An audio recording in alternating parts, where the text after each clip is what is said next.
अस्सलाम वालेकुम। मैं यूटीपी उमर तारिक पीरज़ादा यूटीपी के यूटोपिया के प्लेटफॉर्म से दोबारा हाजिर हूँ और आज हम अपनी प्रोजेक्ट मैनेजमेंट सीरीज़ को आगे बढ़ाते हुए एक और ज़बरदस्त पाकिस्तानी प्रोजेक्ट मैनेजमेंट प्रोफेशनल के साथ मौजूद हैं। माशाल्लाह अपनी लाइफ में इन्होंने बहुत ज़बरदस्त काम किए हैं। आज हम इनसे उनके एक्सपीरियंस के बारे में भी लर्न करेंगे और साथ ही साथ एजाइल के अंदर इनका काफ़ी रिसेंटली फोकस रहा है। बैंकिंग और फाइनेंशियल इंडस्ट्री से इनका ताल्लुक है। एक लीडिंग बैंक इन यूएई के अंदर ये काम करते हैं। तो खुद अपने आप को ज़्यादा बेहतर इंट्रोड्यूस करेंगे। मेरे बहुत अच्छे दोस्त भी हैं। तो शोएब, बहुत शुक्रिया आपने अपना टाइम निकाला और प्लीज़ अगर आप सबको थोड़ा-सा अपना इंट्रोडक्शन दे दें और फिर टॉपिक के अंदर चलते हैं। Thank you Umar. उमर मैं आपको कह रहा हूँ, वैसे तो उमर भाई मैं कहता हूँ क्योंकि आप मेरे सीनियर भी हैं फास्ट में। और मेरा इंट्रोडक्शन यही है कि I am a Fastian, graduated from fast.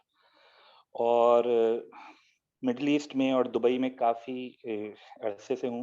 I started my career of course in Pakistan. वहाँ पे शुरू किया, थोड़े सॉफ्टवेयर हाउस में काम किया। वो एक टिपिकल जो कैरियर ग्रोथ होती है वो सब था। तो सॉफ्टवेयर हाउस में काम किया, फिर उसके बाद I work with central bank project, तो वहाँ थोड़ा सा बैंकिंग थोड़ी लर्न की। एंड फिर दुबई में मैं 2005 से मैं दुबई में हूँ, काफ़ी अर्सा हो गया दुबई में। Currently I am working with one of the leading banks in Dubai, बहुत वेल नोन बैंक है।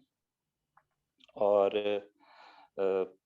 ऑलमोस्ट काफ़ी टाइम हो गया, यहाँ भी 7 साल हो गए हैं। और as as as you said, project management, delivery, agile, वही जो सारे नाम हम सब सुनते रहते हैं, उन्हीं से हमारा भी वास्ता है और उन्हीं से हमारी भी रोजी रोटी है और उन्हीं से हम सीखते हैं रोज कुछ ना कुछ। आप जैसे सीनियर से तो आज कुछ उस पर डिस्कस करते हैं। इंशाल्लाह, इंशाल्लाह। और आई थिंक आपकी एक और बात मैं लोगों को बता दूं कि ह्यूमिलिटी अगर आपने सीखनी है तो शोएब से सीखनी है आपने, कि किस तरह से जो है सीखने वाला जो एक एलिमेंट होता है ना, आई थिंक ये भी एक साथ आपको आज खुद ही मैसेज आएगा ऑडियंस को कि किस तरह इंसान हमेशा कंटिन्यूअस लर्निंग में रहे, जो कि एक्चुअली एक एजाइल प्रिंसिपल भी है। तो अच्छी कनेक्शन हो जाएगी इस बात पे कि किस तरह कंटिन्यूअस इवॉल्व होती है चीज़। तो शोएब, आई थिंक कन्वर्सेशन को शुरू करते हैं। थ्योरेटिकल बात यूजुअली लोगों को पता होती है, तो आई थिंक ज़्यादा उसकी डिटेल में तो नहीं चलेंगे। लेकिन आप मिथ्स के बारे में थोड़ी बात करना चाह रहे थे कि ये एजाइल थ्योरी तो एक तरफ, हिस्ट्री एक तरफ, लेकिन कुछ मिसकंसेप्शंस लोगों के हैं। तो आपने एक्सपीरियंस में अपने क्या देखा है? क्या मिथ्स हैं भाई एजाइल के बारे में? हाँ, तो एजाइल बेसिकली एक जार्गन बन गया ना। तो जब इंडस्ट्री में कोई चीज जिसकी डिमांड होती है उसकी सप्लाई ज्यादा हो जाती है, जहाँ सप्लाई ज्यादा हो जाती है तो फिर वहां पे उसके बहुत सारे कॉन्ट्रैक्टर्स आ जाते हैं जो कि उसको सेल करने लगते हैं। हम्म, जब वो उसको सेल करने लगते हैं, सर्टिफिकेशंस आ जाती हैं, कोर्सेज आ जाते हैं, 2 दिन में एक्सपर्ट बनने के तरीके आ जाते हैं। सही। तो ये सब चीजें हर इंडस्ट्री में चलती हैं। तो ये हमारी इंडस्ट्री में भी है, ये आ जाती हैं चीजें। और फिर क्या होता है उमर इसमें कि बहुत बड़ी बड़ी कंसल्टिंग कंपनीज, बिग फोर की अगर आप बात कर लें, और छोटी छोटी कंसल्टिंग कंपनीज, ये जब ऑर्गेनाइजेशंस में जाती हैं तो इनको बेसिकली कुछ, इट्स लाइक अ मार्केटिंग, वो जाके उनको मार्केटिंग करना है, उनको कुछ सेल करना है। तो वो बड़ा एजाइल को हमेशा एक सिल्वर बुलेट, अब मुझे नहीं पता कि इसको हम उर्दू में कैसे बोलेंगे, बट ये मीठी सिल्वर गोली। बुलेट है। मीठी बिल्कुल, छुरी, मीठी छुरी। बिल्कुल। तो कोई मसला भी ऑर्गेनाइजेशन का है तो वो एजाइल से सॉल्व हो जाएगा, और वो एजाइल के नाम पे वो मसला सॉल्व कराने की कोशिश करते हैं।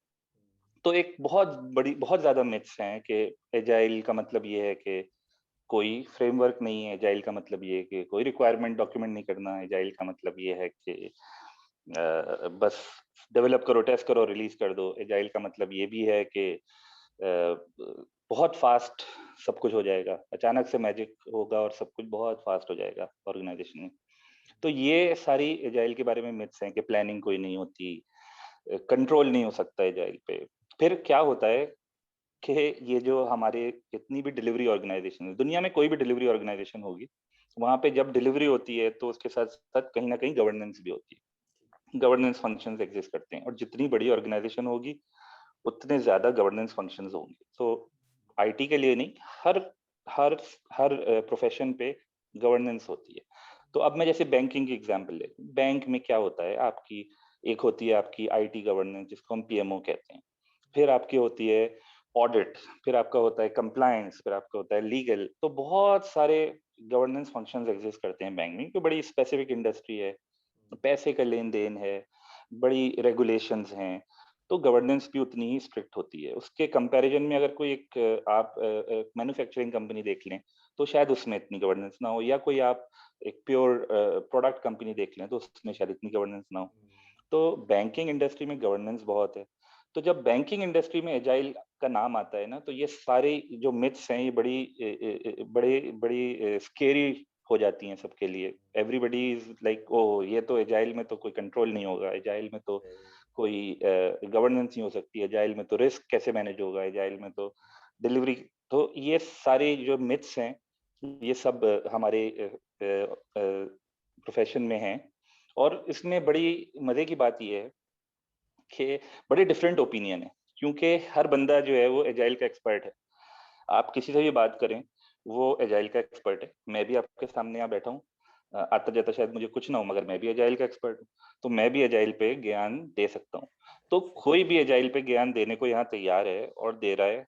और इसी वजह से होता ये है कि भाई मिसकंसेप्शंस इतनी ज्यादा हो गई हैं कि अब रियलिटी कहीं पीछे चली गई है। और ये हमारे यहाँ ही की बात नहीं है, सिर्फ मिडिल ईस्ट में तो अभी शुरू हुआ है ये जब एजाइल्स के ओरिजिन थे ना, जब आप देखें जब ये मूवमेंट शुरू हुई, इसको इसको वो कहते हैं कि ये मूवमेंट थी, it's like a movement that started. ये मूवमेंट स्टार्ट हुई ना, तो उसके साथ ही ये सब स्टार्ट हो गया था कि मिसकंसेप्शंस बहुत थे लोगों के में कि भाई ये सब होगा कैसे, मुझे बातें तो बड़ी अच्छी हैं, उसको करेंगे कैसे। तो सबसे बड़ी मिथ अगर मैं आपको बताना चाहूँ एजाइल के बारे में क्या है, कि आज तक लोग ये समझ नहीं पाते कि एजाइल है क्या। कुछ लोग इसको फ्रेमवर्क समझते हैं, कुछ लोग इसको मेथोडोलॉजी समझते हैं, कुछ लोग कहते हैं कि ये तो सॉफ्टवेयर डिलीवरी फ्रेमवर्क है, कुछ लोग कहते हैं कि ये डिलीवरी फ्रेमवर्क है, प्रोडक्ट डिलीवरी फ्रेमवर्क है, बड़े बड़े मुख्तलिफ चीजें। तो ये मजे की सबसे बड़ी बात ये कि एजाइल इनमें से कुछ भी नहीं है। अच्छा, तो ठीक है। हाँ, वो एजाइल कुछ भी नहीं है। एजाइल क्या है? एजाइल एक फिलॉसफी है, ठीक है। ओके। तो जब जब कुछ लोग उन्होंने अपने आप को क्या कहा कि वो बागी हैं, ठीक है, that's the word they use exactly ना, rebels, rebels, right, rebels of the corporate world. तो वो कुछ रिबेल्स जब जमा हुए स्नोबर्ड यूटा में, एक रिजॉर्ट में, और वहां उनके जमा होने का मकसद ये था कि उन्होंने ये सोचा कि भाई हम जिस तरीके से काम करते हैं हम उससे सेटिस्फाइड नहीं है, बड़े लीनियर वे में काम होता है। और हम बात कर रहे थे अभी ये कन्वर्सेशन स्टार्ट करने से पहले कि जहूर भाई ने बड़ा अच्छा बड़ा जबरदस्त एक्सप्लेन किया, हमारे बहुत ही रिस्पेक्टेड सीनियर हैं, बहुत लर्न करते हैं उनसे, उन्होंने कितना अच्छा एक्सप्लेन किया कि ह्यूमन बिहेवियर की एवोल्यूशन कैसे होती है और कितना नेचुरल है ये। तो ये बेसिकली एवोल्यूशन थी कि 16-17 लोग जमा हो गए एक जगह पे, और उन्होंने सोचा कि यार कुछ डिफरेंट किया जाए, क्योंकि जिस तरह से हम कर रहे हैं काम उसमें बहुत इश्यूज हैं और वी आर नॉट सेटिस्फाइड। अच्छा, वो जो 16-17 लोग थे वो बड़े ही अपनी फील्ड के जाने माने लोग थे, वो कोई मेरी तरह के लोग नहीं थे कि यहाँ बैठे ज्ञान दे रहे हैं, बल्कि वो बड़े बड़े जाने माने लोग थे उस वक्त पे अपने जमाने में। तो बड़े जबरदस्त सॉफ्टवेयर इंजीनियरिंग के बुक्स लिख चुके थे वो, बड़े कुछ अचीव कर चुके थे। सब कुछ अचीव करने के बाद उन्होंने ये कहा कि भाई ये इससे बेहतर कोई तरीका निकालना चाहिए। तो हुआ क्या, जहाँ इतने सारे लोग और जीनियस एक साथ जमा हो ना, या हम उसको कहते हैं इतने ज्ञानी एक साथ जमा हो, तो वो एग्री तो किसी बात पे करते नहीं। ठीक। तो उन्होंने एग्री नहीं किया, कुछ ठीक। फ्रेमवर्क वो एग्री कर नहीं सके, कोई स्ट्रक्चर्ड प्रोसेस वो एग्री कर नहीं सके। उन्होंने क्या एग्री किया, उन्होंने कहा 4 वैल्यूज एग्री कर लेते हैं। तो वो 4 वैल्यूज एजाइल मैनिफेस्टो का पार्ट बन गई। और एजाइल क्या है? कुछ भी नहीं, एक फिलॉसफी है जो कि बात करती है 4 वैल्यूज, और बस। अब उसको कैसे अडॉप्ट करना है, उसको कैसे इम्प्लीमेंट करना है, उन्होंने इसके बारे में कुछ नहीं कहा। फ्रेमवर्क सब बाद में आए, मेथोडोलॉजी सब बाद में आई, और फ्रेमवर्क्स और मेथोडोलॉजीज बेसिकली मैनिफेस्टेशन है उसका, वही 4 वैल्यूज। तो एज लॉन्ग एज आप true to you remain true to those 4 values, you are काबिल एजाइल। है। सही। बहुत खूब, बहुत खूब।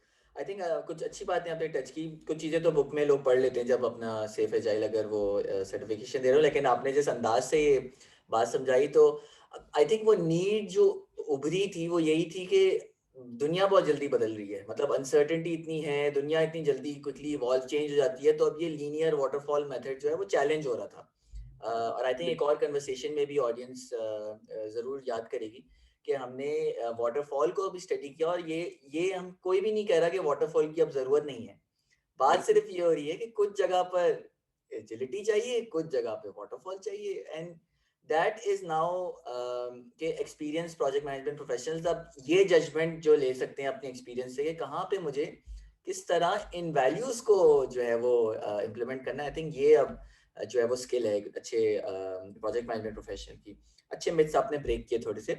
तो श्वेत थोड़ा सा इसको आगे बढ़ाते हैं और अब आपकी इंडस्ट्री पे भी आते हैं, क्योंकि आज के सेशन में मैं चाह रहा था कि थोड़ी आपकी इंडस्ट्री से भी हम सीखें, और ख़ास तौर से आपका जो एक्सपीरियंस है कि एक छोटी टीम पर एजिलिटी अप्लाई करना या एजाइल वैल्यूज, अब आई थिंक इसी को ही इस्तेमाल करते हैं आपने जो एक्सप्लेन किया, और फिर उसको स्केल जब किया जाता है, मतलब एक किसी भी छोटी चीज़ में आप आराम से वो चीज़ कर सकते हैं, और फिर स्केलिंग के ऊपर जो ग्रोथ अगर हम बात करें, और बहुत सारी ऑडियंस हमारी स्टार्टअप्स भी हैं, तो मुझे मुझे उसमें बड़ा इंटरेस्ट रहता है कि हम स्टार्टअप्स को भी किस तरह गाइड कर सकते हैं कि ग्रोथ स्केलिंग, अपनी कंपनी को किस स्केल करें, अपने प्रोडक्ट को किस तरह स्केल करें। तो ये दोनों कॉन्टेक्स्ट अगर हम आपसे थोड़ा सा आपका एक्सपीरियंस एक्सट्रैक्ट कर सकें तो आई थिंक बहुत यूजफुल होगा।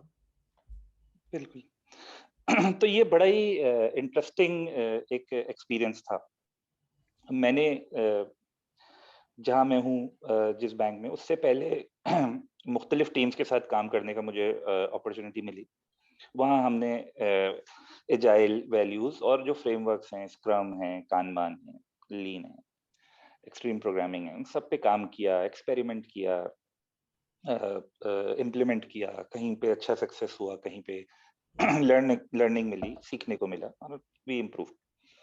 बट जब हम ने डिसाइड किया हमारे बैंक में कि अब हम एट एंटरप्राइज लेवल एजिलिटी की तरफ जाएंगे, तो एक बड़ा ही यूनिक एक्सपीरियंस है, क्योंकि हम इस रीजन में ये वाहिद ऑर्गेनाइजेशन है एट दिस स्केल जिन्होंने ये डिसाइड किया।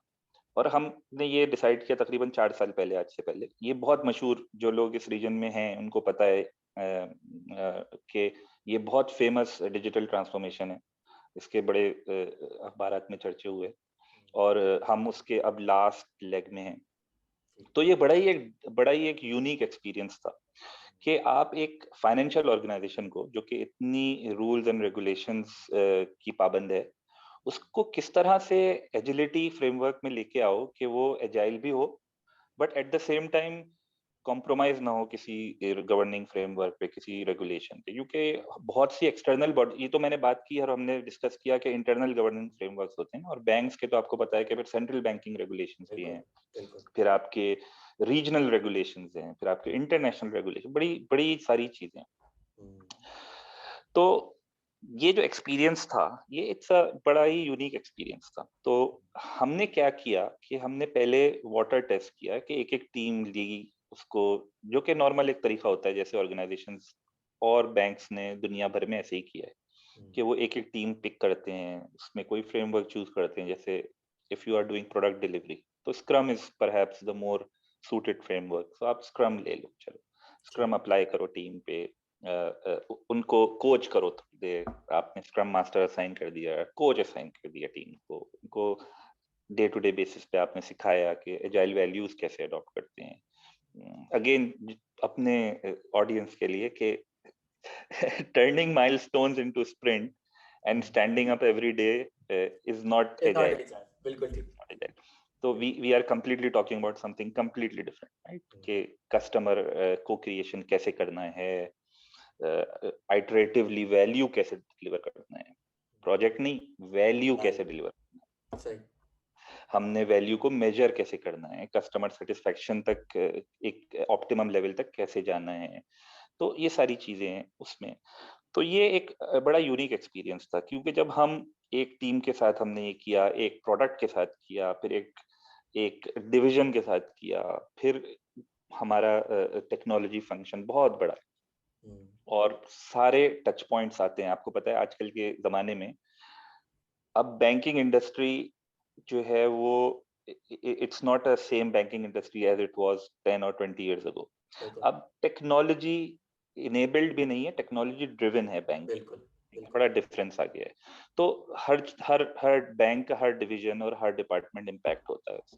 हम्म, तो जब हम ये स्केलिंग की तरफ जाते हैं तो बेसिकली क्या मकसद है इसका? इसका मकसद ये है कि अब ये कोई आईटी की एक टीम की बात नहीं है कि एक टीम है वो रोज स्टैंड अप कर लेती है, वो 2 वीक्स बाद कुछ डिलीवर कर लेती है और वो डिलीवरी और वो प्रोडक्शन में आप उसको ले जाते हैं और वो रिलीज कर देते हैं। ये खाली एजिलिटी नहीं। अब क्या होगा इसमें कि आपके जितने भी टच पॉइंट्स हैं टेक्नोलॉजी के, फॉर एग्जांपल अगर आप रिस्क असेसमेंट करते हो अपनी प्रोडक्ट्स की, तो रिस्क असेसमेंट को कैसे एजाइल करोगे? अगर आपके लीगल फ्रेमवर्क्स हैं, आपके लीगल कॉन्ट्रैक्ट्स होते हैं, तो आप लीगल कॉन्ट्रैक्ट को कैसे एजाइल करोगे? अगर आपका ऑडिट फंक्शन है जो कि आपका ऑडिट फाइंडिंग्स देता है, ऑडिट करता है, आप कैसे एजिलिटी लेके आओगे इसके अंदर?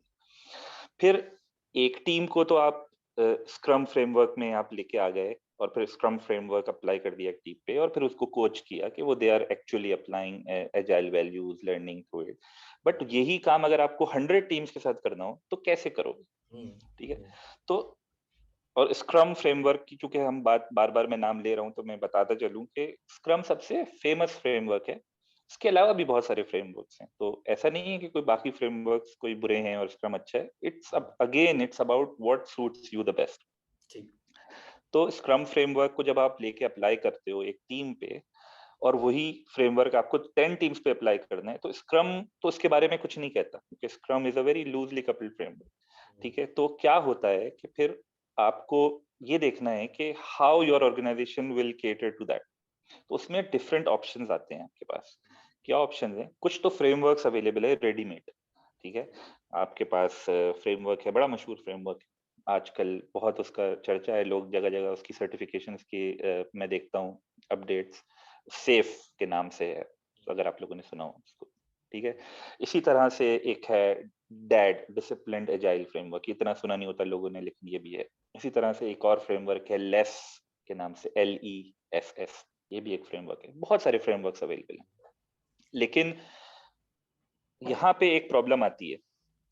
ऑर्गेनाइजेशंस और जो भी अपनी एजाइल टीम्स को स्केल करना चाहता है, एक चीज हमें मानना पड़ेगी और जानना पड़ेगी, वो ये कि कोई भी फ्रेमवर्क दुनिया में ऐसा नहीं है जो कि आप लेके उसको अडॉप्ट कर लो और वो एज इट इज इम्प्लीमेंट हो जाएगा, ऐसा हम्म, होगा नहीं।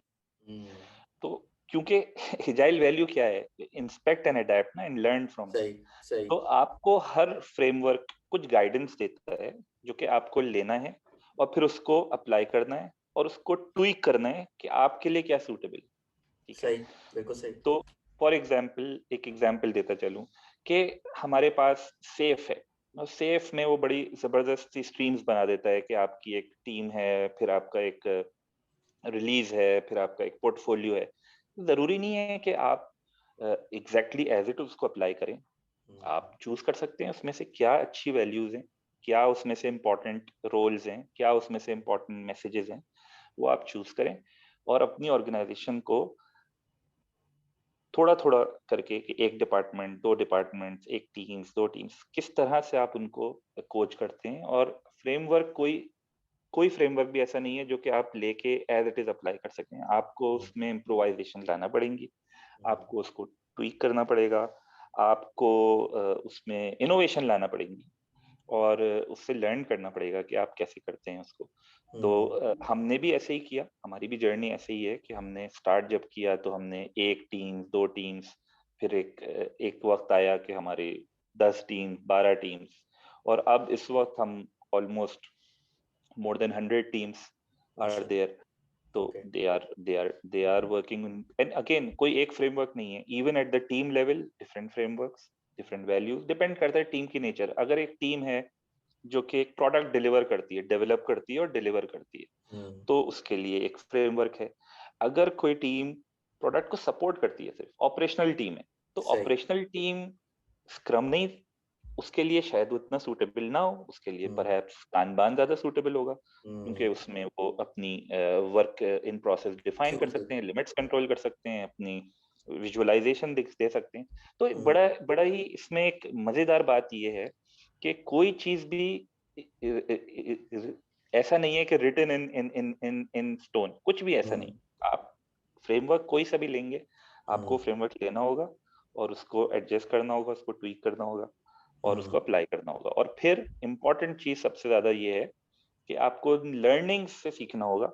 हम एक वर्ड यूज करते हैं जो कि बहुत ज्यादा यूज होता है, रेट्रोस्पेक्टिव। वो रेट्रोस्पेक्टिव बड़ा पावरफुल चीज है ना। तो रेट्रोस्पेक्टिव, इंस्पेक्ट एंड अडेप्ट, आप इंस्पेक्ट करो और फिर लर्निंग से अडेप्ट करो।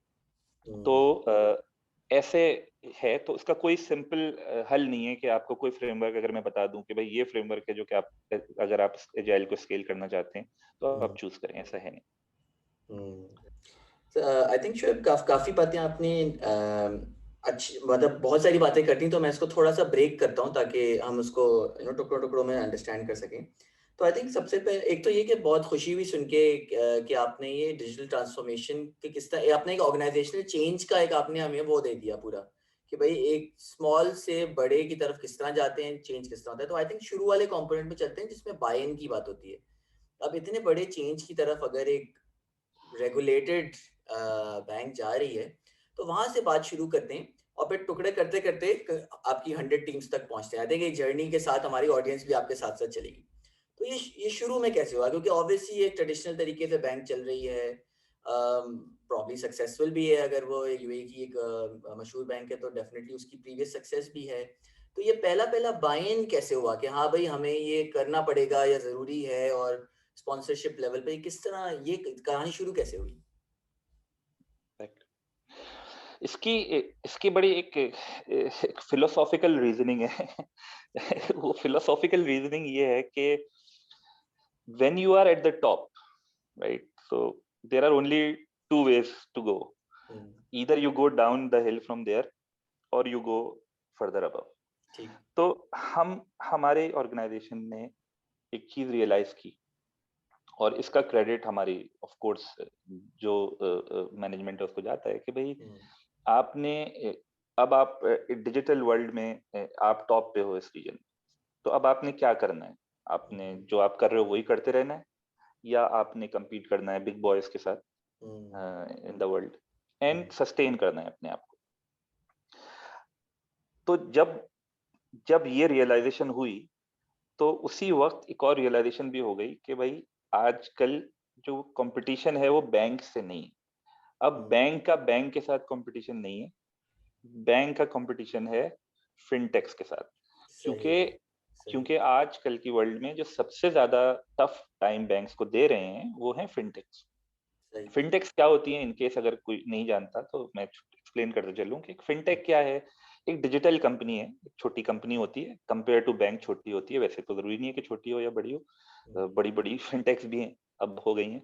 लेकिन एक छोटी कंपनी होती है जो एक स्पेसिफिक फाइनेंशियल टेक्नोलॉजी और या एक से ज्यादा फाइनेंशियल टेक्नोलॉजीज पे काम करती है, लेकिन वो गवर्न नहीं होती किसी भी बैंकिंग रेगुलेशन पे। तो उसका एडवांटेज उन्हें ये होता है कि वो बड़ी जबरदस्त फास्ट प्रोडक्ट्स रिलीज कर सकते हैं मार्केट में, और वो कभी बैंक के कॉम्पिटिटर होते हैं, कभी कोलैबोरेटर होते हैं। लेकिन बैंक्स को सबसे ज्यादा खतरा आजकल, बड़े बड़े बैंक्स को, चाहे दुनिया के बड़े बड़े बैंक देख लें या किसी भी रीजन में बैंक देख लें, सबसे ज्यादा खतरा उनको फिनटेक से होता है। तो हमारे रीजन में भी यही हाल है कि हमें सबसे बड़ा खतरा फिनटेक्स के साथ है, राइट। हमें हमें किसी बड़े बैंक के साथ इतना खतरा नहीं होगा जितना हमें रेवोल्यूट के साथ है, जितना हमें ट्रांसफरवाइज के साथ है, जितना हमें पेटीएम के साथ होगा। तो ये क्योंकि ये they are eating the market share at the most ridiculous pace. तो जब आपको इन फिनटेक से compete करना है तो उन्हीं की पेस पे compete करना होगा। बैंक एक स्पेसिफिक पेस पे चलता है टेक्नोलॉजी में, तो अगर आप उसी पेस पे चलते रहेंगे तो आप उनसे compete नहीं कर सकते। या अगर compete नहीं भी करना, अगर आप किसी से compete नहीं करना चाहते तो आप क्या करते हैं? आप you join hand with them ना, right? So if you can't beat them, join them, right? तो बैंक्स ने भी यही अप्रोच अपनाई हुई है कि यार अगर हम फिनटेक को बीट नहीं कर सकते तो फिनटेक के साथ कोलैबोरेट कर लेते। कोलैबोरेट भी जब करने जाते हैं तो आपको फिर उनकी स्पीड पे चलना होगा, बिल्कुल क्योंकि ठीक। अगर आप इस स्पीड पे नहीं चलोगे तो आप पीछे रह जाओगे।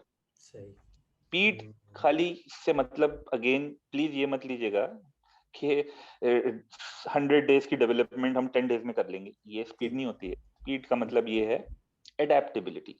जो हम्म। जो काम 100 डेज में होगा वो 100 डेज में ही होगा, चाहे वो वाटरफॉल हो चाहे वो सही। एजाइल हो। वो ठीक। वो एजाइल, उसको कोई मैजिक नहीं है कि वो काम अचानक से जो है स्पीड वो जल्दी। जल्दी हो जाएगा। हाँ, वो काम उतनी देर में ही होगा।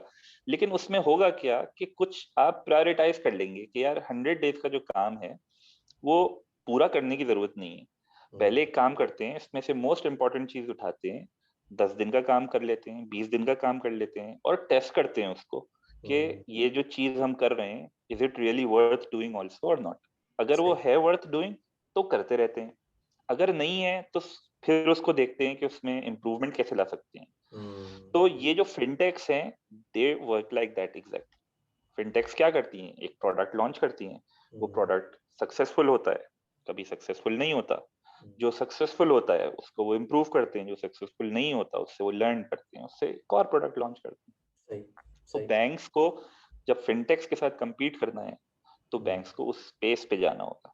तो हम्म। यहाँ से शुरू होती है हमारी फिलोसफी ऑफ एजाइल, कि आपको एक ऐसी फिलोसफी अपनाना होगी जो कि आपको you remain true to your north ना, remain true to your vision. तो विजन क्या है? विजन यही है कि मकसद प्रोजेक्ट डिलीवर करना नहीं है, मकसद है कस्टमर वैल्यू डिलीवर करना।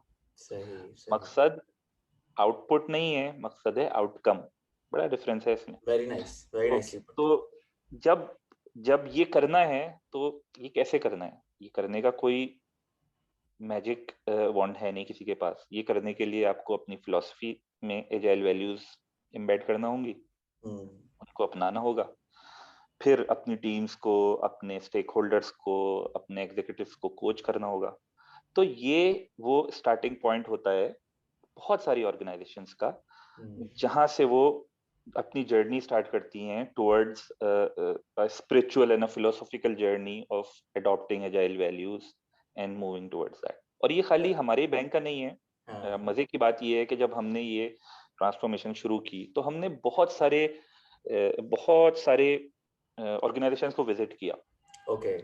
हमें वो चांस मिला कि हम गए डिफरेंट कंट्रीज में और डिफरेंट ऑर्गेनाइजेशंस को हमने विजिट किया, जो कि आज बहुत जानी मानी ऑर्गेनाइजेशंस हैं, लेकिन उन्होंने भी अपनी जर्नी एग्जैक्टली ऐसे ही स्टार्ट की। तो बड़े बड़े बैंक्स आपको आप देख लें दुनिया में, वो सारे बैंक्स ने इसी तरह से अपनी जर्नी स्टार्ट की।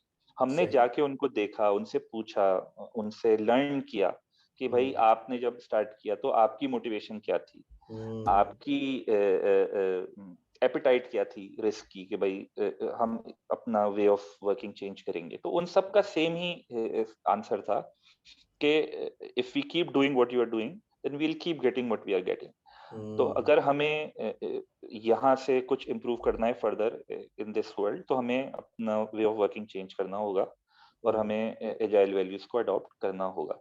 तो ये रियलाइजेशन की बात है। ये कुछ ऑर्गेनाइजेशंस को जल्दी आ जाती है, कुछ को with the loss they learn about it, some some understand this by with the changing market needs, so it depends करता है। अब आप इस वक्त अगर आप यूएई में हैं या अगर आप मिडिल ईस्ट में हैं, तो मैं आपको बता सकता हूँ एटलीस्ट 20 से 25 बैंक्स तो मुझे पता है, जिनके बारे में मैं खुद जानता हूँ, जो अपनी डिजिटल ट्रांसफॉर्मेशन और एजाइल ट्रांसफॉर्मेशन इस वक्त कर रहे हैं। जब हमने स्टार्ट किया था तो उस वक्त ये बड़ा एलियन वर्ड था कि यार बैंक कैसे एजाइल होगा इस रीजन में, लेकिन आज वो कर रहे हैं। तो यहाँ से हमारी शुरुआत थी। जबरदस्त। शोएब, आई थिंक आपकी बातें सुनते हुए मुझे बहुत अच्छा लगा कि आपने फिलोसॉफिकल एंगल बताया, बिकॉज बाय इन का इनिशियल तो कोर से आता है और आपके एग्जीक्यूटिव स्पॉन्सर्स अगर इस बात को बाय इन नहीं करेंगे कम्प्लीटली तो फिर ये प्रोजेक्ट सक्सेसफुल नहीं हो सकता। और आई थिंक मुझे साथ ही एक बुक भी याद आ रही है जो मैंने पढ़ी थी मार्शल गोल्डस्मिथ की, कि what got you here won't get you there. And मैं बहुत रेकमेंड करूंगा जो लोग अंग्रेजी किताबें पढ़ने का शौक है, बहुत कुछ बताता है एट ऑर्गेनाइजेशन लेवल ऑल्सो, कि वो सक्सेस जो है आपको किस तरह कंप्लीसेंट कर देती है, और इंडिविजुअल लेवल ऑल्सो, कि हम समझते हैं कि भाई वो चीजें जो हमें सक्सेसफुल कर रही थी and they have got us here will also get us there, but that's actually not true, that's a myth, हमें बदलना पड़ता है। तो आई थिंक वो बहुत अच्छी किताब मुझे याद आई, तो मैंने कहा साथ ही इधर रेकमेंड भी कर दूं। तो आई थिंक दो तीन बातें आपने की, इसको समरी लेके और फिर आगे चलते हैं कि दूसरे से सीखने में कोई हर्ज नहीं है, कि if somebody is already done it, तो आपने जाके जिस तरह दूसरे बैंक से देखा और सीखा कि भाई उन्होंने किस तरह इसको एम्ब्रेस किया, कौन सी चीजें थी, इसमें कोई हर्ज नहीं है। इसी से ही एक्चुअली आपकी वो मिस्टेक्स जो उन्होंने की वो आपको नहीं करनी पड़ी। आई थिंक ये इसमें से एक और लेसन आपकी बात से मैंने पिकअप किया। और जो कंपटीशन वाला है, आई थिंक ये रेलेवेंसी का टॉपिक आ गया एक्चुअली, कि फ्यूचर में बैंक्स उन्होंने वहां बैठ के देखा कि भाई फ्यूचर में इस तरह इंडस्ट्री इवॉल्व करेगी तो हम रेलेवेंट ही नहीं रहेंगे, अगर हम it wasn't kind of a choice कि भाई कर लें या ना करें।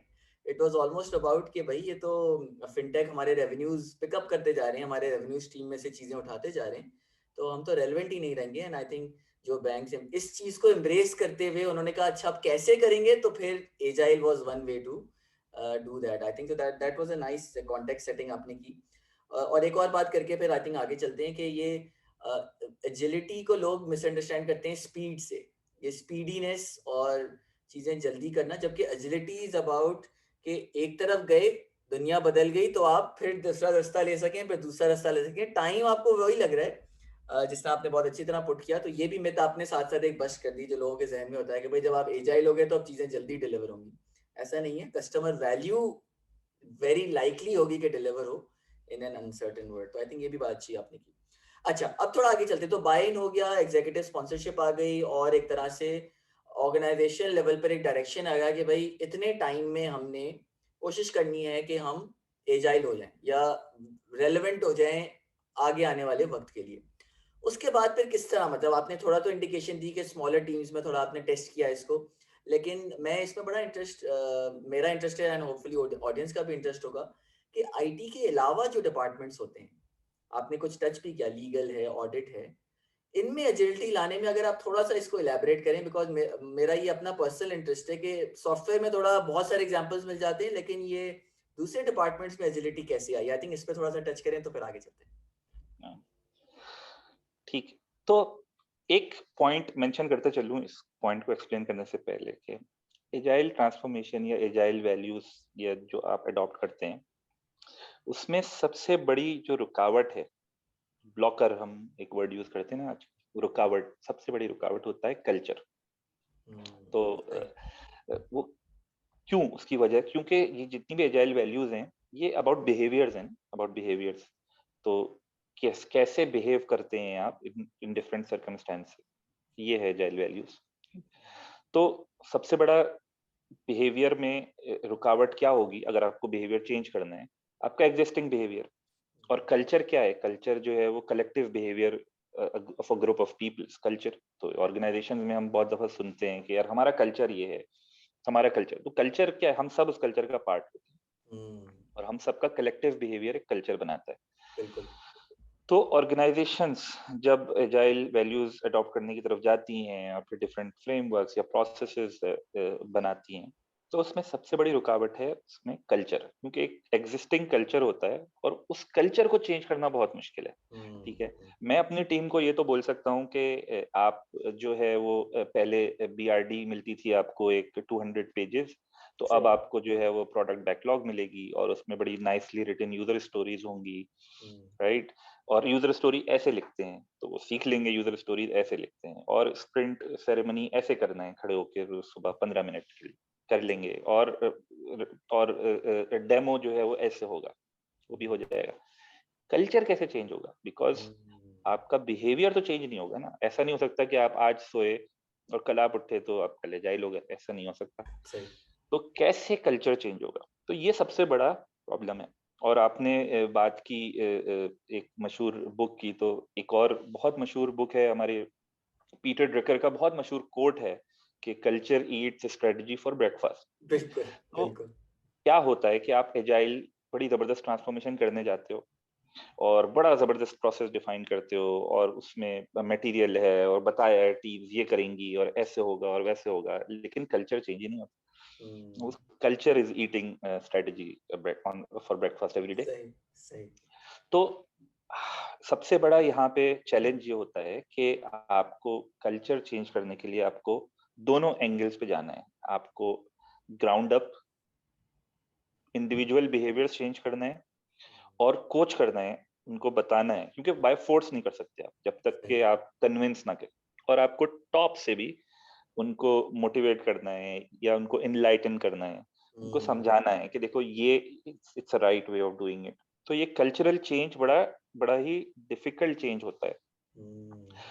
आईटी के लिए कल्चरल चेंज फिर भी easier हो सकता है, उसकी वजह है relatively easier हो सकता है। Again, I'm not saying कि by any means it could be easier, it is still very challenging, but IT के लिए क्यों easy हो सकता है? क्योंकि अगर आप ये देखें कि जिस तरीके से हम पहले डिलीवरी करते हैं in a typical waterfall way, और जब आप एजाइल में आते हैं और आप स्क्रम फ्रेमवर्क या आप डिफरेंट फ्रेमवर्क यूज करते हैं, तो उसमें क्या है कि आईटी बड़े एडवांटेज में है। क्यों एडवांटेज में है? क्योंकि पहले क्या है ना कि बिजनेस ने एक बीआरडी लिख के दे दी, कहते हैं बीआरडी फेंक दी आप पे कि भाई जाओ प्रोडक्ट डेवलप करो। हाँ, अब आप प्रोडक्ट डिलीवर करके लाए, बिजनेस ने टेस्ट किया, उन्होंने बताया भाई ये नहीं चलता, ये नहीं है, ये प्रॉब्लम है, ये है इशू, ये इशू। अब जब आप एजाइल डिलीवरी की तरफ आते हो, तो आपने अगर स्क्रम फ्रेमवर्क चूज किया तो आपको प्रोडक्ट ओनर भी चाहिए, और प्रोडक्ट ओनर जो है वो ऑफ कोर्स बिजनेस पर्सन होगा। वो ऐसा नहीं हो सकता कि आईटी में से कोई उठ के प्रोडक्ट ओनर बन जाए, क्योंकि प्रोडक्ट ओनर को प्रोडक्ट ओनरशिप देखना है, तो वो तो बिजनेस से ही आएगा। तो आपका बड़ा सपोर्ट मिलता है आपको बिजनेस से। तो people who are in IT, they are at a very distinct advantage कि suddenly now they are shoulder to shoulder with their business colleagues in delivering the product, and they are getting all the support. Business के लिए ये बड़ा difficult journey है अगर आप business के angle से देखें, क्योंकि वो बिजनेस को क्या है, वो पहले तो क्योंकि वो कहते थे बिजनेस में कि भाई हम तो अपना डे टू डे बिजनेस करते हैं, जब टेक्नोलॉजी की कोई रिक्वायरमेंट आती है हम उनको बीआरडी लिख के दे देते हैं, 2 हफ्ते पे बीआरडी पे काम किया। तो बिजनेस को समझना बड़ा, बिजनेस के लिए समझना ही ये बहुत मुश्किल काम है कि भाई ऐसे कैसे होगा कि अब जो है वो हम आईटी के साथ या टेक्नोलॉजी के साथ मिलकर डिलीवर करेंगे और रिस्पॉन्सिबिलिटी शेयर करेंगे। तो बिजनेसेस के लिए ये चीज अंडरस्टैंड करना बहुत बड़ा मसला है। हमने भी सबसे पहले यही मसला फेस किया। हम बिजनेसेस के पास जब गए और हमने कहा हमें प्रोडक्ट ओनर्स चाहिए तो बिजनेस ने कहा ठीक है, प्रोडक्ट ओनर चाहिए, हम हायर करके दे देंगे। नहीं, आप हायर नहीं कर सकते, क्योंकि प्रोडक्ट ओनर वो है जिसे प्रोडक्ट का पता होना चाहिए। पता हो, बिल्कुल एग्जैक्टली। और फिर रिस्पॉन्सिबल, तो उनका ठीक है, सबसे जूनियर जो टीम में होगा कोई वो प्रोडक्ट नहीं, प्रोडक्ट ओनर को एम्पावर्ड होना है, अकाउंटेबिलिटी है। तो अच्छा भाई प्रोडक्ट ओनर सीनियर बंदा होना चाहिए, एक स्पेसिफिक सीनियोरिटी, ठीक है। तो ये तो हमारा फिर ये this person we are giving to IT, you are not giving to IT, this is business, right. तो ये बड़ी एक डे टू डे, ये जिसने भी ये जर्नी की है, और बहुत सारे हम लोगों ने ये जर्नी की है, ये उसके लिए day to day common challenges हैं, राइट। तो बताने का मकसद ये है कि ये चीज, ये जो रियलाइजेशन है, जब ये टॉप लेवल एग्जीक्यूटिव को आ भी गई, लेकिन इसको करना कैसे on a day to day basis, ये बहुत चैलेंजिंग होता है। बिजनेसेस हेड्स के पास आपको उनको कन्विंस करना है, उनको सक्सेसेस दिखानी है, उनको ये बताना पड़ेगा कि इसमें उनका क्या फायदा है, राइट।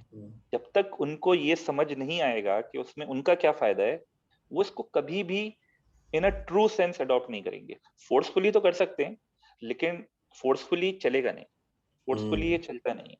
तो इसके लिए in to remain true to the agile values, 100% तो कोई भी नहीं हो सकता एजाइल, और कोई दुनिया में तरीका ऐसा है नहीं कि 100% कोई एजाइल हो जाए। किसी ने मुझसे सवाल किया कि okay so how much agile you are now, ठीक है, ठीक है। तो इसका जवाब यही था कि how much honest are you, can you measure the honesty?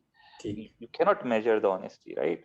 क्यों नहीं कर सकते? क्योंकि ये एक नॉन मेजरेबल चीज, राइट। ये सिर्फ आप कंपेयर कर सकते हैं कि यार मैं पहले अगर इतना ऑनेस्ट नहीं था तो अब मैं बहुत रिलेटिव, तो बिल्कुल। ये इट्स रिलेटिव ना, और रिलेटिव भी किसी और से नहीं, अपने आप से ही। अपने आप से, बिल्कुल। वैल्यूज के अंदर भी ऐसा ही है कि ऑर्गेनाइजेशन को अपने आप से ही मेजर करना है। हाँ, कुछ चीजें हैं, कुछ कुछ फैक्टर्स हैं जो आपको देख सकते हैं कि यार अगर मेरी कस्टमर सेटिस्फेक्शन पहले बहुत लो थी किसी प्रोडक्ट की, तो क्या वो इम्प्रूव हुई, और अगर इम्प्रूव नहीं हुई तो वो क्यों नहीं हुई, क्योंकि अब तो मैं कस्टमर से डायरेक्ट फीडबैक ले रहा हूँ जो मैं प्रोडक्ट बना रहा हूँ, तो ऐसा क्या हो रहा है कि उसमें इम्प्रूवमेंट नहीं आ रही। तो कुछ चीजें हैं जो आपको सपोर्ट करती हैं, लेकिन बिजनेसेस के लिए और सपोर्टिंग फंक्शंस के लिए बहुत मुश्किल जर्नी है। तो उसके अंदर उमर होता क्या है कि उसका बेहतरीन तरीका ये होता है कि उनको साथ मिला के उनके साथ एक सक्सेसफुल पायलट किया जाए। ठीक है, छोटा सा एक यूज केस लें।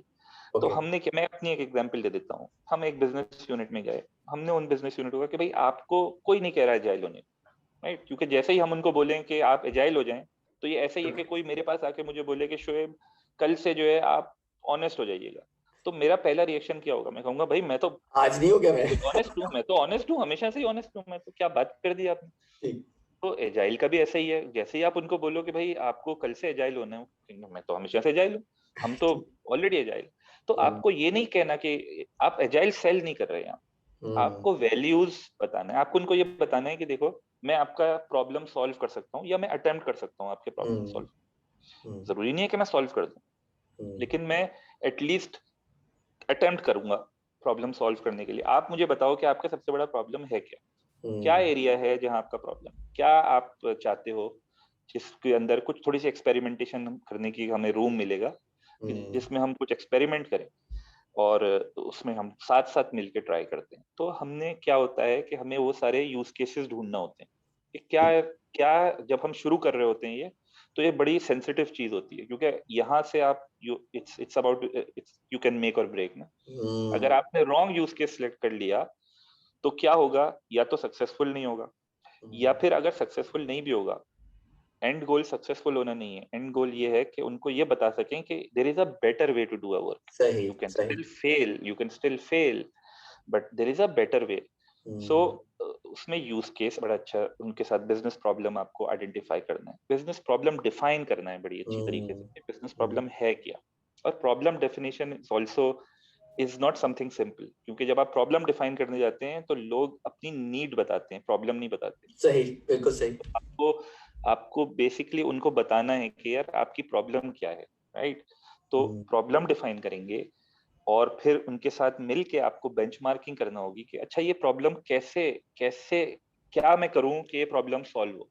ठीक है, क्या वो सिम्टम्स होंगे या क्या आउटकम्स होंगे, कैसा सक्सेस दिखता है कैसे मतलब, हाँ, कैसे कैसी दिखती दिखती है, है आपको? सक्सेस हाँ। कैसे दिखती है आपको, क्योंकि हर एक का सक्सेस का मेयार डिफरेंट है।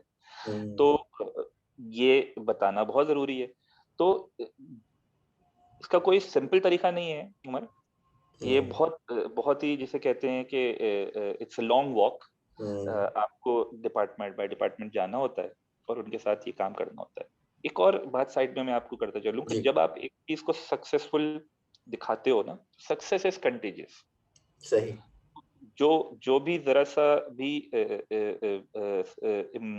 इंटरेस्टेड होगा अपने आप को इम्प्रूव करने में, वो इमीडिएटली सक्सेस इज कंटेजियस। तो आप जब छोटी छोटी सक्सेसेस दिखाओगे तो they immediately want to get on to the this to improve other areas also. और नॉन आईटी रिलेटेड चीजों में डिपार्टमेंट्स में भी आप ट्रू सेंस में एजिलिटी ला सकते हो, और उसमें तरीके होते हैं कि फॉर एग्जांपल अगर आप लेट सपोज एक डिपार्टमेंट है जिसका काम है ऑपरेशनल प्रोसेसेस डिफाइन करना। ठीक। ठीक है, तो वो ऑपरेशनल प्रोसेसेस डिफाइन करने के लिए आप 6 महीने अगर आप लेते हो एक प्रोसेस डिफाइन करके, उसको डॉक्यूमेंट करके, उसको अप्रूव करने में, उसको रिव्यू करने में, तो वो 6 महीने नहीं चाहिए। पहले आप इंस्टेड ऑफ आपको क्या, जब आप नया प्रोसेस डिफाइन कर रहे हो तो जरूरी नहीं है कि आपको उस प्रोसेस के हर स्टेप डिफाइन करना हो। पहले आप उसका स्केलेटन बनाओ, उसका स्केलेटन डिफाइन हाँ, करो, ठीक ठीक उसको अप्लाई करो। उसको पूरी ऑर्गेनाइजेशन पे अप्लाई करने की जरूरत नहीं है, उसको ठीक। एक सैंपल सैंपल साइज लो, उस पर अप्लाई करो, देखो उससे लर्निंग्स क्या मिलती हैं, हम्म, और जो लर्निंग मिलती है उनको अप्लाई करो, उसको रिफाइन करो, फिर उसको हम्म, दोबारा। तो ऐसे बड़े हमने हमने नॉन टेक्नोलॉजी रिलेटेड डिपार्टमेंट्स के साथ भी आप बड़ी अच्छी तरह से एजाइल वैल्यूज और फ्रेमवर्क्स भी अवेलेबल हैं जो आप यूज कर सकते हो। कानबान एक बड़ा सिंपल सा फ्रेमवर्क होता है, जहाँ जो जो लोग सर्विस इंडस्ट्री में हैं, अगर आप बैंक्स में भी, अगर बैंकिंग में आप सर्विस डेस्क मैनेज करते हैं या आप ऑपरेशनल मैनेज करते हैं, बड़ा अच्छा तरीका है, क्योंकि ऑपरेशन में क्या है, आपके पास इश्यूज आएंगे, आपको इश्यूज पिक करना है, वो इशू रिजॉल्व करना है, वो टिकट क्लोज करना है।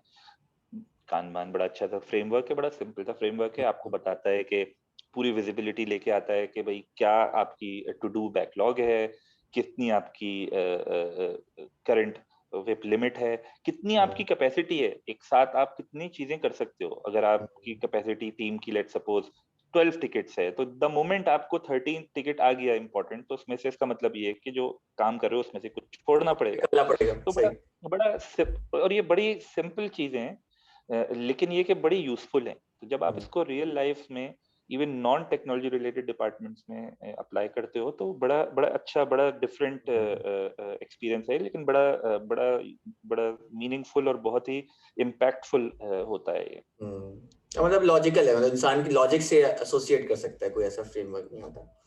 ठीक है शुएब, आई थिंक कंक्लूजन की तरफ चलते हैं। काफी काफी इंफॉर्मेटिव रहा, मुझे ऐसा फील हो रहा है कि कुछ तशनगी रह गई, और मुझे लग रहा है कि एक और कन्वर्सेशन में कहीं ना कहीं कुछ और भी करेंगे, क्योंकि 2-3 और बातें जहन में आ रही थी, लेकिन आई थिंक वीडियो हमने काफी बातें कर दी, तो आज ये हमारी ऑडियंस एब्जॉर्ब कर सके। थोड़ा क्विकली समरी कर लेते हैं, वैसे तो मैं बीच में समरी करता जा रहा था, लेकिन आज आपने हमारे साथ एजाइल फ्रेमवर्क्स की थोड़ी हिस्ट्री तो चली, लेकिन हिस्ट्री वो बुक वाली हमें नहीं मिली, हमें वो मिली कि बेसिकली ये फिलॉसफी है, it is not some framework या मेथडोलॉजीज की बात करें, कोर उसकी जो एजाइल की जो मैसेज आपने दिया वो ये कि एक फिलॉसफी है, एक माइंडसेट है, और वो वैल्यूज अगर आप अचीव कर रहे हैं तो वो फिर आप कोई भी मेथडोलॉजी यूज करें, इट डजेंट मैटर, वो कोर उसकी एजिलिटी की वैल्यूज हैं, और उस पर फोकस आपने किया। आपने स्केलिंग की बात की, ऑब्वियसली हमारे हमें बहुत बेनिफिट मिला कि आप एक ऐसे लीडिंग बैंक से आपका ताल्लुक है जिसने पूरी ये जर्नी अब कंक्लूजन की तरफ जा रहे हैं, तो स्टार्ट टू एंड हमें बहुत उससे बेनिफिशियल मिला कि छोटे छोटे एरियाज में पहले स्टार्ट किया जाए, उसको सक्सेस को बिल्ड किया जाए, जैसे आपने एंड में बात की, और फिर उसके ऊपर बिल्ड ऑन करके आप पूरी ऑर्गेनाइजेशन को आपने जो है वो उस तरफ मूव किया।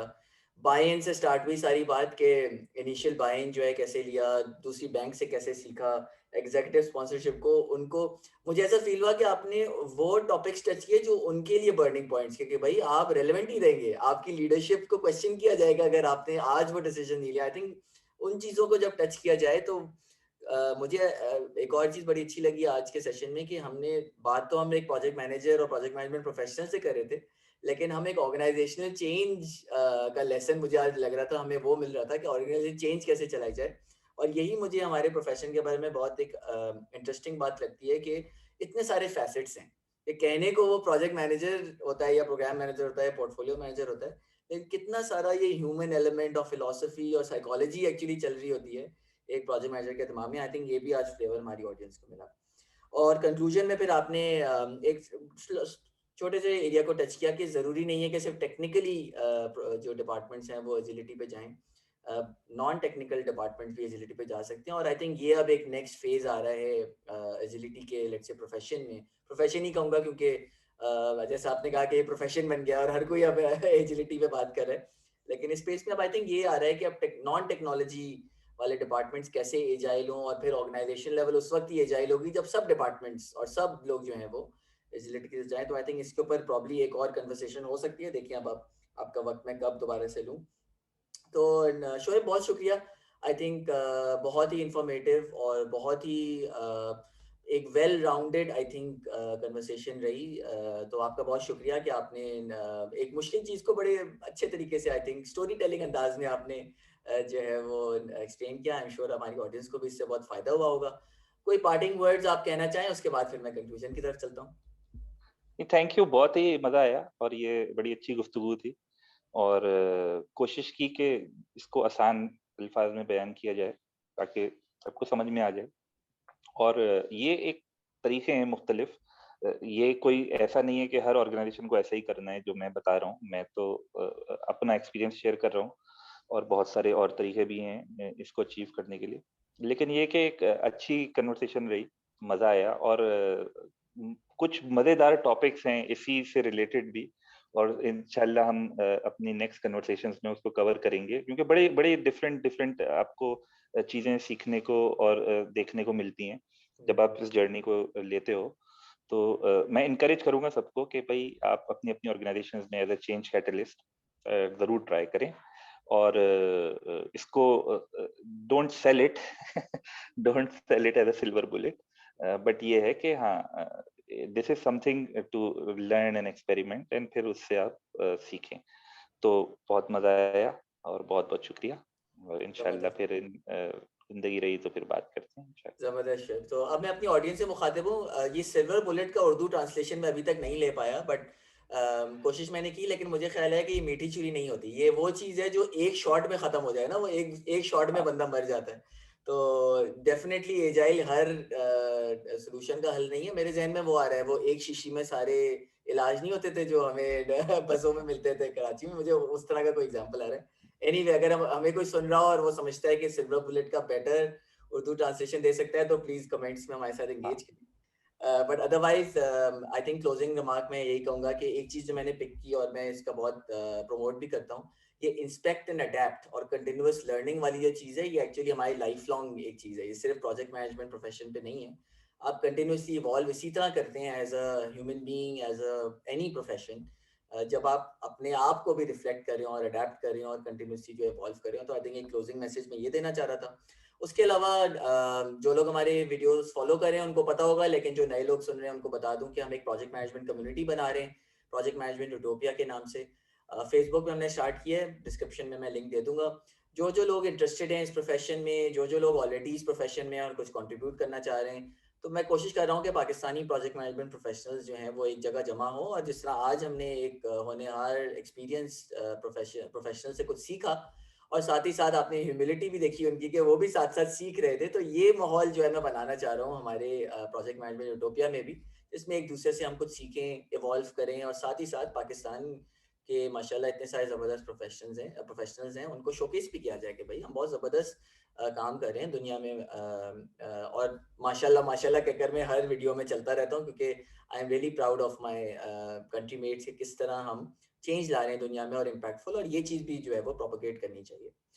तो इसके साथ ही इस वीडियो को ख़त्म करते हैं। काफ़ी लंबी हो गई आज की बात। बहुत शुक्रिया हमारे साथ आप कनेक्ट करने का। इंशाल्लाह अगली दफ़ा किसी और ज़बरदस्त स्पीकर के साथ, प्रोजेक्ट मैनेजमेंट प्रोफेशनल के साथ मैं फिर से हाज़िर होऊँगा। UTV signing out. शोएब का एक दफ़ा दोबारा शुक्रिया। अस्सलाम वालेकुम। अपना बहुत ख़्याल रखें। पाकिस्तान ज़िंदाबाद।